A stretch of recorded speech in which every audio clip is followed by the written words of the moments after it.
क्षमा चाहूँगा, करना पड़ा। यहाँ समय पे आने के बावजूद भी मीडिया ने जिस तरीके से घेर लिया था और हर किसी को बाइट देना हमारे लिए अनिवार्य बना दिया था, आपको इंतजार करना पड़ा। लेकिन ईश्वर की ये कृपा है कि मौसम अच्छा है, अभी गर्मी नहीं हुई और मुझे लगता है कि ये हमारी परीक्षा भी है। एकम सनातन भारत दल के जो सप्त संकल्प है, उन सप्त संकल्पों की पूर्ति के लिए हम कार्यरत हैं। और आज वो व्यक्ति, जिस व्यक्ति ने ये कहा था कि ट्विटर और यूट्यूब के माध्यम से पॉलिटिकल पार्टीज नहीं बनती और नहीं चलती, आज उसके गढ़ में आके हम ये अपने सप्त संकल्पों में से एक संकल्प, तो ये संदेश हर उस व्यक्ति को, हर उस संगठन को और इस पॉलिटिकल पार्टी को जाना चाहिए कि एकम सनातन भारत दल सनातन संस्कृति सभ्यता धर्म के उत्थान के लिए है, उसकी गवर्नमेंट के लिए है और अपने सप्त संकल्पों को आगे लेके पूरे भारत वर्ष के सनातनी समाज को मोबिलाइज करने का प्रण लेके हम आगे बढ़ रहे हैं। आज बहुत खुशी का विषय है कि एकम सनातन भारत दल का कल ही जब एक अधिवेशन हुआ, बैठक हुई, तो उसके बाद आज 28 राज्य और 8 केंद्र शासित प्रदेशों के कार्यकर्ता, अधिकारी और जो प्रतिनिधि हैं वो आज जंतर मंतर दिल्ली पे बैठे हैं और सरकार को ये चेतावनी दे रहे हैं कि जब तक आप हिंदू मंदिर और मठों का सरकारी नियंत्रण समाप्त नहीं करेंगे, तब तक ये संघर्ष चलता रहेगा। और ये केवल संघर्ष जमीनी स्तर पे ना रह के बल्कि राजनीतिक तरीके से भी इसे आगे लेके जाया जाएगा। 2024 के लोकसभा चुनावों में इन्हीं सप्त संकल्पों को आधार बना के हमने अपने कैंडिडेट्स भी उतारने की घोषणा की है। हमारे बारीदार समाज के जो संप्रदाय के जो लोग हैं, उनका भी मैं स्वागत करता हूं कि वो इतनी दूर से चल के आज जंतर मंतर पे इस आंदोलन का हिस्सा बनने आए।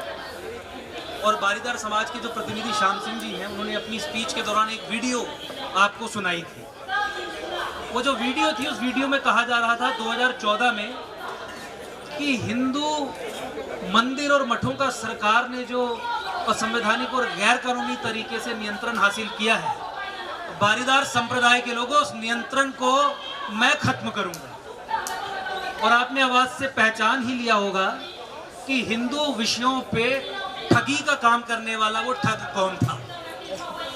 वो डिटेल में आपने वो भाषण सुना हो जिसमें प्रधानमंत्री बनने का दावा इस बात पे ठोका गया कि तुम हमारा साथ दो और इन हिंदू विषयों को लेके हम काम करेंगे। 2014 में वो आश्वासन दिया गया था और आज हम 2023 में। और आश्वासन की बात तो छोड़िए, जिस समय जम्मू कश्मीर हाई कोर्ट में स्वयं मैं गया बारीदार संप्रदाय को लेके माता Vaishno Devi shrine board act को चुनौती देते हुए, तो उसमें भाजपा की सरकार ने जो जवाब फाइल किया, जो एफिडेविट फाइल किया 2020 में, उसमें साफ तरीके से लिख दिया कि हिंदुओं के मंदिरों का नियंत्रण जो है वो केवल और केवल सरकार के पास रहेगा। हिंदुओं को उनके मंदिर और मठों का नियंत्रण वापस नहीं दिया जाएगा। अब आप संविधान की पृष्ठभूमि में अगर इसे समझने का प्रयास करेंगे, को भी टेक ओवर करने की, गुरुद्वारे चर्च को भी टेक ओवर करने की और मंदिर को भी टेक ओवर करने की, लेकिन आपने देखा कि पिछले 70 साल में सरकारों ने केवल हिंदुओं के मंदिर और मठों को टेक ओवर किया। और टेक ओवर करने के बाद सनातन के सशक्तिकरण के लिए जो मंदिर और मठों का चढ़ावा या पैसा जो खर्च कर रहा था, वो माइनॉरिटी अपीजमेंट और जम्मू कश्मीर के संबंध में देखिए तो मुस्लिम अपीजमेंट के लिए खर्च किया गया। जो रिलीजियस इंस्टीट्यूशंस जैसे कि हमारे जितने भी प्लेसेस ऑफ वर्शिप है, यहाँ से जो भी चढ़ावा आता है, इन चढ़ावे से जो अस्पताल बनाए गए, जो एजुकेशनल इंस्टीट्यूशंस बनाए गए, उसमें भी हिंदुओं के सनातन समाज के उत्थान के लिए कुछ नहीं किया गया। 4-5 वर्ष के अंदर अंदर जो संविधान कहता है कि आपको टेक ओवर करने के बाद वापस देना है, 86 में, 56 में, 60 में, तब से टेक ओवर किए गए मंदिरों को अभी तक भी मुक्त नहीं किया गया। तो ये सनातन संस्कृति, सभ्यता और धर्म के प्रति भारत की राजसत्ता की घृणा, भारत की राजसत्ता की हॉस्टिलिटी का एक बहुत बड़ा प्रमाण है कि सनातन के खिलाफ ही भारत की राजसत्ता हमेशा रही और रहेगी। ये अपने अभिभाषणों में, अपने उद्बोधनों में मैंने बहुत बार एक्सप्लेन करने का प्रयास किया है कि किस तरीके से भारत की राजसत्ता, इंडियन स्टेट सरकार भी जिसका एक हिस्सा है, उसमें अलग अलग तरीके की एंटी हिंदू, एंटी सनातन पॉलिसीज प्लांट करके ऐसे इंडिविजुअल्स जो सबवर्जन का काम करते हैं और जेनोसाइडल प्रोसेसेस को आगे बढ़ाने का काम करते हैं, ऐसे प्रोसेसेस को प्लांट करके भारत की राजसत्ता का इंटरनल टेक ओवर हो गया। और कुछ लोगों ने लालच के चलते प्रधानमंत्री बनने के बावजूद भी भारत की राजसत्ता के इस एंटी हिंदू चरित्र को बदलने का कोई प्रयास नहीं किया। आज ये बहुत खुशी की बात है, मैं मीडिया से इतना इंटरेक्शन कर चुका हूँ इस विषय पे कि बार बार एक बात रिपीट करने के बाद अब जब आपके सामने आ रहा हूँ, आप आज 28 राज्यों और 8 केंद्र शासित प्रदेशों से एकम सनातन भारत दल के प्रतिनिधि जो यहाँ पे आए हैं वो बहुत बधाई के पात्र हैं। आज एकम सनातन भारत दल का अपने सप्त संकल्पों को लेके, उसके संघर्ष को लेके शंखनाद हो चुका है। आज बहुत भव्य तरीके से मंदिर और मठों के सरकारी नियंत्रण को समाप्त करने के लिए आज हम जंतर मंतर दिल्ली में इकट्ठे हुए हैं। इसी तरीके से आप सब लोगों का समर्थन रहेगा तो पूरे भारतवर्ष में इस मूवमेंट को आगे लेके जाएंगे। और आपकी सूचना के लिए, आपकी जानकारी के लिए मैं ये भी आपको बता दूं कि जितने भी मंदिर मठ भारत या राज्य सरकारों के नियंत्रण में है पूरे भारतवर्ष में, कई जगह से एकम सनातन भारत दल को फोन आना शुरू हो गए हैं। उनसे मुलाकातों का दौर जो है वो शुरू हो जाएगा और आने वाले कुछ समय में इस मंदिर मुक्ति के अभियान को हम पूरे भारतवर्ष में लेके जाएंगे और मंदिर मुक्ति के मार्ग को प्रशस्त करेंगे। देखिए, मंदिरों का सरकारी नियंत्रण केवल एक इंस्टेंस है जो ये साबित करता है कि भारत की राजसत्ता किस तरीके से घोर हिंदू विरोधी है। और भारत की राजसत्ता के घोर हिंदू विरोधी चरित्र होने के कारण ही एकम सनातन भारत दल का निर्माण करना पड़ा।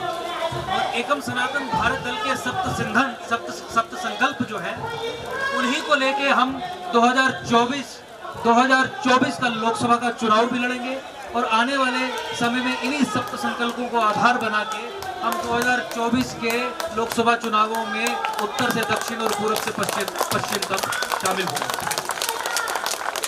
आज आप सभी कार्यकर्ताओं से, अधिकारियों से और सब लोग जो इस आंदोलन के समर्थन में आए, मेरा निवेदन रहेगा कि आज ये आगाज हुआ है, शुरुआत हुई, आप अपनी कमर कस लीजिए।